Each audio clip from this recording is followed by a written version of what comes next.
Ok, donc ici, quatrième point, on a dit, et c'est lié au redox. De toute façon, les trois points sont liés, hein, voilà, aussi bien le pH que le potentiel redox, ils vont s'influencer l'un l'autre. On comprend bien que c'est des choses qui sont, on est dans le domaine du mouvement, de la dynamique, donc, hein, et quand il y a un truc qui se passe d'un côté, il y a quelque chose qui se passe de l'autre, c'est, comment je dirais, c'est subtil, hein, il y a plein de choses à comprendre, et c'est super intéressant. Qu'est-ce qu'il nous faut? On a dit, on a des électrons.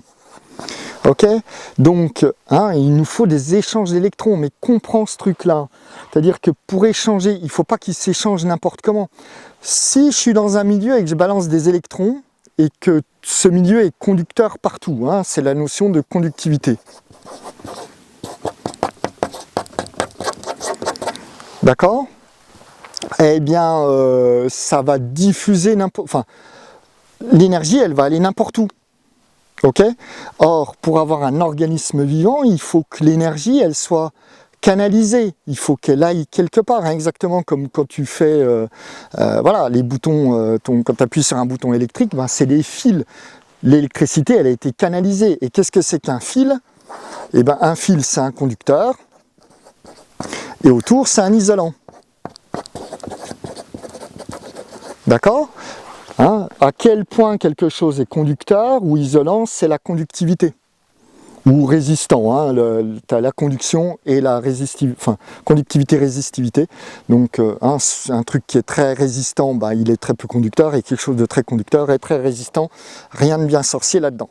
Donc il nous faut des isolants. Donc il y a la notion de conductivité. Pour avoir un organisme vivant, il nous faut au final de la conductivité et de l'isolant. Hein, autrement, l'énergie, bah, elle part n'importe où.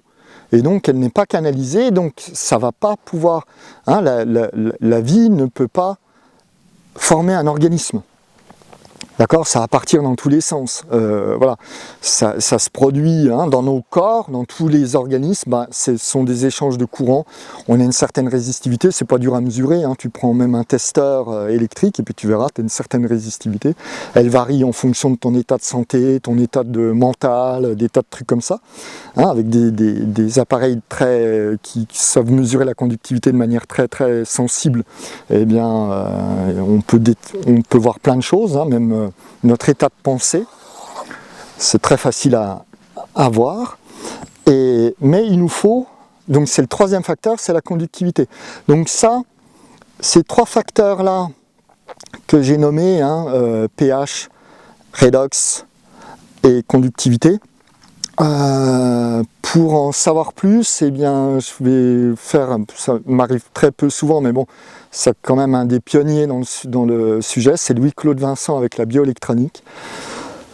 Pour aller voir, il y a une association de bioélectronique, et il y a plein de choses, c'est vraiment quelque chose de fondamental. Je sais que de plus en plus de gens en médecine vétérinaire, en agronomie utilisent ça, en médecine humaine, ils sont à la rue, mais c'est pas nouveau, hein. Voilà.